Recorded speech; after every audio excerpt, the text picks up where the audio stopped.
వాళ్ళు రాజకీయ నాయకులు వాళ్ళు ఏమైనా మాట్లాడుకుంటారు. నేను వాళ్ళ గురించి మాట్లాడను, ఎందుకంటే వాదోపవాదాలు నాకు మంచి పద్ధతి కూడా కాదు. మనం వేరే వాళ్ళ మీద ఆరోపణలు చేసే ముందు మన దగ్గర పక్కా ప్రూఫ్స్ కూడా ఉండాలి కదా, మనం ఊరికే అనలేం కదా. అంకమరావు గారు పార్షియాలిటీగా మాట్లాడతారు. అంకమరావు గారు ఒక పార్షియాలిటీగా ఎట్లా మాట్లాడతారు? రెండు వైపులా తప్పకుండా మాట్లాడితే మీ విఘ్నత మీరు ఏదైనా ఉంటుంది. మీరు అట్లా కాకుండా ఇంటర్నల్ గా ఏదో ఇంటెన్షన్ పెట్టుకొని డిబేట్స్ కి అనలిస్ట్ గా రావడం సమంజసం కాదు. మీరు ఆత్మ పరిశీలన చేసుకోండి. మీరు ఆత్మ పరిశీలన చేసుకోవాల్సినటువంటి అవసరం ఉంది. రామారావు గారు విశ్లేషించుకున్న తర్వాతే కదా మాట్లాడతారు. రామారావు గారు ఒక విషయం రాజకీయ విశ్లేషకులు ఆ విధంగా మాట్లాడరు. అన్ని విషయాలు విశ్లేషించుకున్న తర్వాత ఒక క్లారిటీ తీసుకున్న తర్వాతే మాట్లాడుతున్నారు. ప్రజలకు తెలియజేయాలని చెప్పే ఉద్దేశమే, అంతే తప్ప ఇంకేదో కూటమికో లేకపోతే ఇంకేదో ప్రభుత్వానికో సపోర్ట్ గా ఎవరు మాట్లాడరు. ఓకే, మీ ప్రభుత్వ హయాంలో ఉన్నా లేకపోయినా మీరు సపోర్ట్ ఎలా చేసుకుంటారో ఆయన కూడా అంతే. ముగ్గురు ప్రతినిధులు వస్తారు మేడం డిబేట్ కి. దాంతో పాటు అనలిస్టులు కూడా వీళ్ళని కూడా వాళ్ళు లోపరుచుకొని, లేకుంటే వాళ్ళకి ఒత్తాసు పలికేటటువంటి వ్యక్తుల్ని ఇది ఒక సిస్టమ్ తయారు చేసి పెట్టుకున్నారు. ఇక్కడ అర్థమవుతుంది కదా అంకమరావు గారి ఇంటెన్షన్. వారి ఇంటెన్షన్ అంతా కూడా కూటమి ప్రభుత్వాన్ని షెల్టర్ చేయాలనేటువంటి ఇంటెన్షన్ తోటి మాట్లాడుతున్నారు. సరే, మీ పర్యటన గురించి ఒకసారి మాట్లాడదాం. రాఘవేంద్ర గారితో పర్యటన గురించే మేడం నేను అక్కడికి వస్తాను. రాఘవేంద్ర గారు అంటే అసలు దాని గురించి మాట్లాడతాము. చిన్న సబ్మిషన్ మేడం. అంకమరావు గారు ఏమన్నారంటే గుంటూరు మిర్చి రైతులను పర్యటిస్తే, మిర్చి రైతులను పరామర్శిస్తే ఏం మేలు అనుగురింది, పొదిల్లో పొగాకు రైతులను పరామర్శిస్తే ఏం మేలు అనుగురిందని మాట్లాడారు కదా. పొదిల్లో పొగాకు రైతులను పరామర్శించిన తర్వాత ఆ యొక్క మంత్రుల బృందం అంతా కూడా సందర్శించి మేము మార్కెట్ రంగంలో దింపుతామని ప్రభుత్వం తరఫున హామీ ఇచ్చారు కదా మేడం. అది ముందు ఎక్కడికి పోయింది?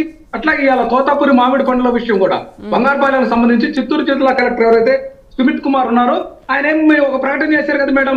జగన్ గారి పర్యటన ఖరారైన తర్వాత అది ప్రభుత్వం చర్యలు తీసుకోక ముందు మీరు స్పందించాల్సింది. అంతా అయిపోయాక సీజన్ అయిపోయాక ఎండింగ్ లో మీరు ఎందుకు వెళ్తున్నారు?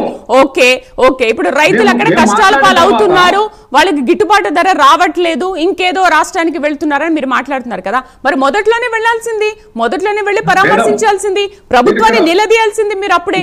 ఇప్పుడు ఎందుకు? ఆల్రెడీ ప్రభుత్వం దానిపైన చర్యలు తీసుకుంది, గిట్టుబాటు ధర కల్పించింది, ప్రభుత్వమే కొనుక్కుంది కదా.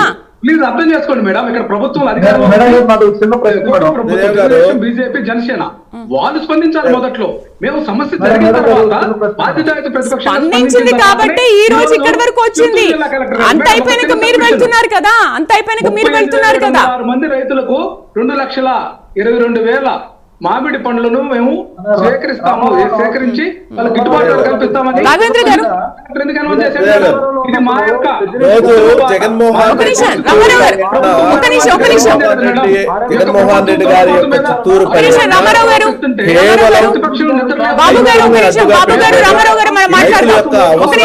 రాఘవేంద్ర గారు దీనికి క్లారిటీ ఇస్తున్నారు. రామారావు గారు 1 minute క్లారిటీ ఇస్తున్నారు. రాఘవేంద్ర గారు చెప్పండి.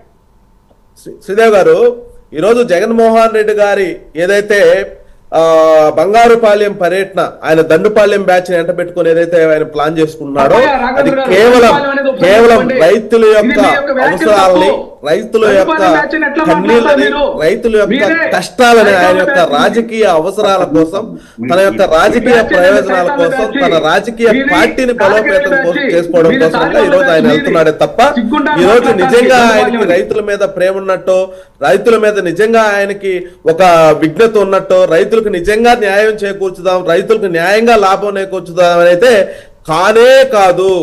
రాష్ట్రంలో, ఆంధ్రప్రదేశ్ రాష్ట్రంలో ఈ రోజు జగన్మోహన్ రెడ్డి పర్యటనలు అంటే చేదరించుకునే పరిస్థితికి ఈ రోజు ఆంధ్రప్రదేశ్ రాష్ట్రంలో ప్రజలు వచ్చినటువంటి పరిస్థితి అయితే వైసీపీ వాళ్ళు గుర్తుంచుకోవాలి. గతంలో ఇదే జగన్మోహన్ రెడ్డి గారు గుంటూరు జిల్లా మిర్చి యార్డుకి వెళ్ళి మిరపకాయలు టిక్కీలు దొంగతనంగా దొంగకొచ్చింది వైసీపీ వాళ్ళు. దానికి సంబంధించి ఇప్పుడు దాకా ఏమి చేయలేదు, దానికి సంబంధించి ఎటువంటి రిపోర్టు తయారు చేయలేదు.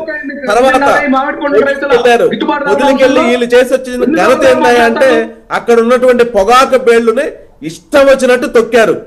సరే, ఈ 2 పర్యటనలు చేశాడు. 2 పర్యటనలు చేసిన ఒక చిత్తశుద్ధి గల నాయకుడుగా, ఒక ఎమ్మెల్యేగా, ఒక పార్టీ అధినేతగా ఈయన చేయాల్సిన పని ఏంటి? అక్కడికి వెళ్ళాడా? వాళ్ళ రైతుల యొక్క సమస్యలు రాసుకున్నాడా, నోట్ చేసుకున్నాడా? వాటన్నిటిని తీసుకొచ్చి ప్రభుత్వానికి ఒక లేఖ రాయి, రాష్ట్ర ముఖ్యమంత్రి గారికి ఒక లేఖ రాయి. లేకపోతే నీకు నిజంగా దమ్ము ధైర్యం ఉంటే అసెంబ్లీలోకి వచ్చి ప్రశ్నించు. ఇదిగో అయ్యా, నేను పలానా దగ్గరికి వెళ్ళాను, అక్కడ రైతులతో మాట్లాడాను, ఆ రైతులు ఈ సమస్యలు చెప్పారు, వీటిని పరిష్కరించండి అని చెప్పేసి మాట్లాడండి. పక్క రాష్ట్ర ముఖ్యమంత్రి గారు మన రాష్ట్ర ముఖ్యమంత్రి గారికి వాళ్ళ రాష్ట్ర ప్రజలు పడుతున్నటువంటి ఇబ్బందుల గురించి రాజకీయ నాయకుడు ఉన్నటువంటి చిత్తశుద్ధి. ఇకపోతే ఈ రోజు మీరు చిత్తూరు ఏదైతే మీరు బంగారుపాలెం పర్యటన ఉందో, మేము ఆల్రెడీ రైతులకి 12 రూపాయలకి ఏదైతే 12 రూపాయలు మేము గిట్టుబాటు ధర ఉండే విధంగా ప్రతి కేజీ కూడా మేము ఇవ్వడం జరుగుతుంది. దాంట్లో 4 రూపాయలు ఈ రోజు ఆంధ్రప్రదేశ్ రాష్ట్ర ప్రభుత్వం ఈ రోజు 4 రూపాయలు భరిస్తా ఉంది. 8 రూపాయలు ఖచ్చితంగా కూడా ప్రతి ఒక్కరు వాళ్ళ దగ్గర నుంచి కొనాలని చెప్పేసి కూడా మేము ఆల్రెడీ దానికి ఒక రూల్ పాస్ చేయడం జరిగింది. ఇక్కడ మనం ముఖ్యంగా గమనించుకోవాలి, ఇప్పుడు ఆల్రెడీ అంకమరావు గారు చెప్పారు, గతం కంటే కూడా ఈ రోజు దిగుబడి అనేది చాలా పెరిగింది. పెరగడం వల్ల అది దానితో పాటు గతంలో అంటే లాస్ట్ ఉన్నటువంటి పల్స్ ఏదైతే ఉందో స్టాక్ ఎక్కువగా ఉండడం వల్ల ఈ ఇబ్బందులన్నీ వచ్చాయి. అందరినీ పిలిచి మేము మాట్లాడుకొని వాళ్ళందరినీ కూడా ఖచ్చితంగా ఇక్కడ రైతులకు న్యాయం చేయాలని చెప్పేసి రైతులకు మేమే చేసామని చెప్పి మాట్లాడుతున్నాడు. బార్లీ పొగాకు ఎవరు కొన్నారంటే మేము కొన్నాం. మార్కెట్ సెట్ ద్వారా 12,500 రూపాయలు రేటు ఫిక్స్ చేసి ఆ ప్రభుత్వం కొనేది. కోకో ఎవరు కొన్నారండి? మేము కొన్నాం.